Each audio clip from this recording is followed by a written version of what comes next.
Sakamoto days का episode 11। वू-टैंग साकामोटोस को casino में चिप्स खेलने को बोलता है। वो कहता है जिसने ज्यादा स्कोर किए वो जीत जाएगा और शाओ-टैंग उसके साथ जाएगी। छिन अपना माइंड यूज करते हुए दो आदमियों से गैम्बलिंग जीत जाता है। साकामोटो भी गैम्बलिंग खेलने लगता है जिसमें गैम्बलर कहता है ये नहीं जानता मैं इस बाल को अपनी मर्जी के नंबर पे रोक सकता हूँ। वो गैम्बलर जैसे बाल को एक जगह रोकने लगता है तो साकामोटो बाल को चिप मारता है और वो साकामोटो की डिजायर जगह पे रुक जाती है जिससे साकामोटो भी जीत जाता है। गेम एंड होने पर वू-टैंग और साकामोटो का स्कोर सेम होता है। वू-टैंग कहता है तुम लोग अभी नहीं जा सकते, अब हम पोकर का मुकाबला करेंगे। साकामोटो कहता है हमें पोकर खेलनी नहीं आती। वू-टैंग कहता है फिर ऐसा कुछ खेलेंगे जो तुम सबको आता हो। तो वो सब ताश खेलने लगते हैं। खेलने के दौरान शाओ-टैंग को कुछ समझ नहीं आती। वो अपना इमोशनल कार्ड यूज करते हुए रोने लगती है जिससे देख वू-टैंग का दिल नरम हो जाता है और वो लूजिंग कार्ड शाओ-टैंग से ले लेता है। फिर शिन की बारी आती है। वो वू-टैंग का माइंड रीड करने लगता है लेकिन वू-टैंग के माइंड में बहुत कॉम्प्लेक्स डिटेल होती है। शिन से कंट्रोल नहीं हो पाता, वो नीचे गिर जाता है। वू-टैंग कहता है मैं जानता हूँ तुम दूसरों के माइंड रीड कर सकते हो लेकिन अब पता लगा तुम सिर्फ आसान ख्याल ही रीड कर सकते हो। फिर साकामोटो की बारी आती है। साकामोटो तेजी से कार्ड एक्सचेंज करता है। वू-टैंग कहता है अगर तुमने फिर से चीटिंग की तो मैं तुम्हें एलिमिनेट कर दूंगा। फिर वू-टैंग साकामोटो से कार्ड लेने लगता है लेकिन साकामोटो से जोर से पकड़े रखता है। फिर साकामोटो से स्विच कर देता है। वू-टैंग के हाथ कार्ड आ जाता है लेकिन वो जोकर वाला कार्ड होता है और वू-टैंग दीवार में जा लगता है। वू-टैंग हार जाता है तो वू-टैंग के आदमी उस पर गन तान लेते हैं। वो कहते हैं हम गैंगस्टर हैं और हमें कुछ हासिल करना हो तो हम ताकत इस्तेमाल करते हैं। हम इतनी दूर तुम्हारे साथ आए हैं और तुम सिर्फ बेतुकी गेम्स खेल के हार गए हो।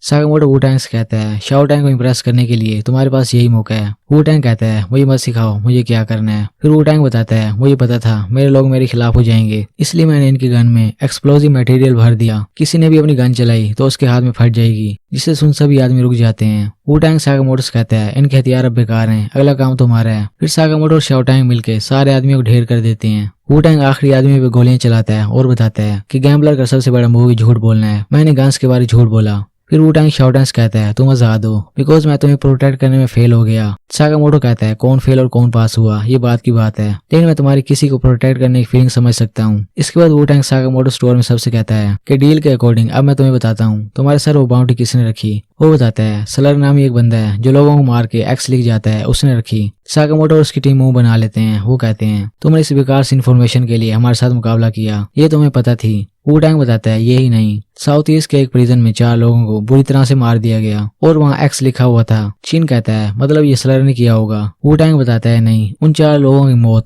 मुख्तलिफ तरीकों से हुई है बिकॉज उस प्रिजन में 4 असैसिन कैद थे। सो उन्होंने अपना किलिंग मेथड यूज करते हुए अपना ही फेक डेथ सिनेरियो क्रिएट किया और फिर वो सब जापान फरार हो गए। साकामोटो कहता है हमें उन्हें ढूंढना होगा। इससे पहले ऑर्गेनाइजेशन उन्हें ढूंढे। दूसरी ओर एक रेस्टोरेंट में वो 4 असैसिन दिखाए जाते हैं जिनमें एक औरत और 3 आदमी होते हैं। वहाँ काशिमा आता है जिसने हिरन का सर पहना था और जो साकामोटो से पहले भी हार गया था। वो इन 4 असैसिन को फिर से साकामोटो टीम की सुपारी देता है और इन्हें वार्न करता है कि ये लोग बहुत खतरनाक हैं, इनसे सावधान रहना। उनमें से मिनिमलिस्ट कहता है उम्मीद है तुम्हारी ये बात सच्ची हो, इस महीने के एंड तक हम उनका खात्मा कर देंगे। हमारे लिए अगले टास्क की लिस्ट तैयार रखो वरना हम हर किसी को मारते जाएंगे।